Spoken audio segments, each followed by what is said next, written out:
Welcome viewers. Kumari special சேனலுக்கு உங்களை அன்புடன் வரவேற்கிறோம். இன்னைக்கு வீட்டிலேயே எப்படி இட்லி தோசை மாவு மிக்சியில் ரெடி பண்ணலாம் அப்படிங்கிறத புஷ்பா அம்மா சொல்லுவாங்க. வாங்க கேட்கலாம். வணக்கம். வீட்டிலேயே இட்லி மாவு செய்ய தேவையான பொருட்கள்: 1 கப்பு அரிசி. என்ன அரிசி எடுத்திருக்கீங்க? புழுங்கரிசி. 1 கப்பு புழுங்கல் அரிசி, 1/2 கப்பு உளுந்து, வெள்ளை உளுந்து, கொஞ்சம் போல் ஒரு 1/2 டீஸ்பூன் போல் வெந்தயம், ஊற வைக்க தண்ணி. ஒரு பாத்திரத்தில் அரிசி போடணும். அதை போட்டு நல்லா கழுவிட்டு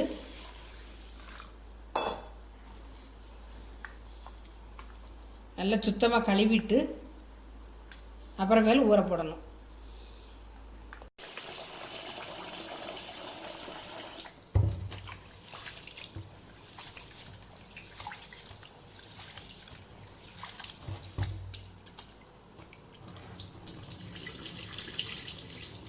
ரெண்டு மணி நேரம் அரிசி நல்லா கழுவியாச்சு. அப்புறம் தண்ணியில் 2 மணி நேரம் நல்லா ஊற போடணும். இந்த முங்குத அளவுக்கு ஊற போடணும். அப்புறம் தண்ணி ஊற்றி உளுந்து நல்லா கழுவிடணும்.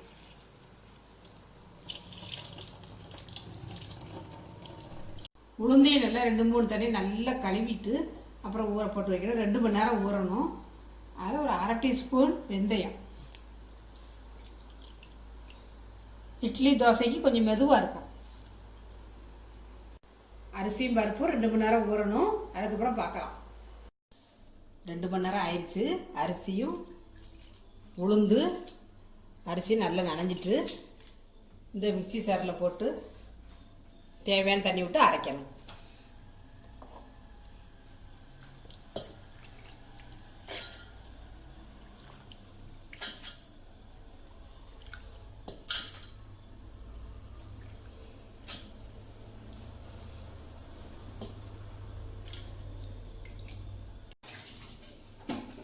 ஃபஸ்ட்டு கொஞ்சமாக ஊற்றி அரைச்சிக்கிட்டு தேவைப்படும் போது ஊற்றி அரைக்கணும்.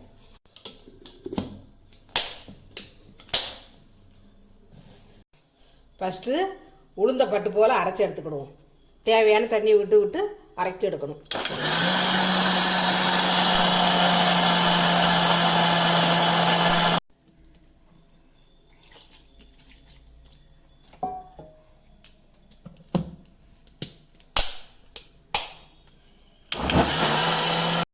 உளுந்து அரைச்சாச்சு. 10 நிமிஷத்தில் நல்லா பட்டு போல் அரைஞ்சிரும். நல்லா அரைஞ்சிட்டு இப்படி சம்படாவில் ஊற்றி வச்சுக்கிடணும். அப்படின்னா மாவு வெளியில் வராமல் இருக்கும். நைட்டு பொங்கும்போது வெளியில் வராமல் இருக்கும்.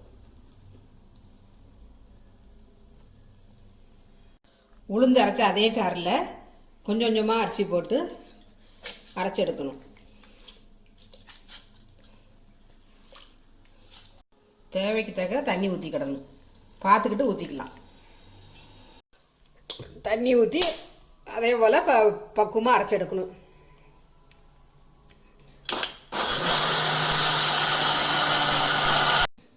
அரிசியவும் பட்டு போல் அரைச்சிக்கிடணும். அப்புறம் 2 ஒன்று போல் கலந்து வரும். இதையும் அரைச்சி இந்த உளுந்தோடு ஊற்றி வைக்கணும். அந்த மாவு, அரிசி மாவை. உளுந்தையும் அரிசி நல்லா மிக்சியில் அடித்து வச்சுருக்குது. இப்போ இதில் கொஞ்சம் 1/4 டீஸ்பூன் சோடாப்பு எடுத்திருக்கேன். இதில் ஒரு 1/2 டீஸ்பூன் போல் தண்ணி விட்டு நல்லா மிக்ஸ் பண்ணிவிட்டு அந்த மாவில் ஊற்றணும். ஊற்றி நல்லா கிண்டி விட்டு வச்சுட்டோம்னா நைட்டு முழுக்க வெளியில் இருக்குமா. காலையில் எடுத்து பார்த்தோன்னா அது பார்க்கறதுக்கு பஞ்சு போல் நல்லா மெதுவாக இருக்கும். நைட்டு ஃபுல்லாக இந்த மாவு மூடி வெளியில் இருக்கட்டும். காலையில் எஞ்சி எப்படி அவிக்கிறதுன்னு சொல்லிட்டாரு. ஃப்ரிட்ஜுக்குள்ளே வைக்கக்கூடாது. மாவை கரைச்ச மாவு வெளியில் வச்சுருக்கணும். கொஞ்சம் நல்லா புளிச்சு நல்லா இது வந்த பிறகு காலையில் எப்படி இருக்குன்னு பார்க்கலாம். நாளைக்கு எப்படி இட்லி சொல்லுதுன்னு சொல்லித்தாரேன். நன்றி, வணக்கம்.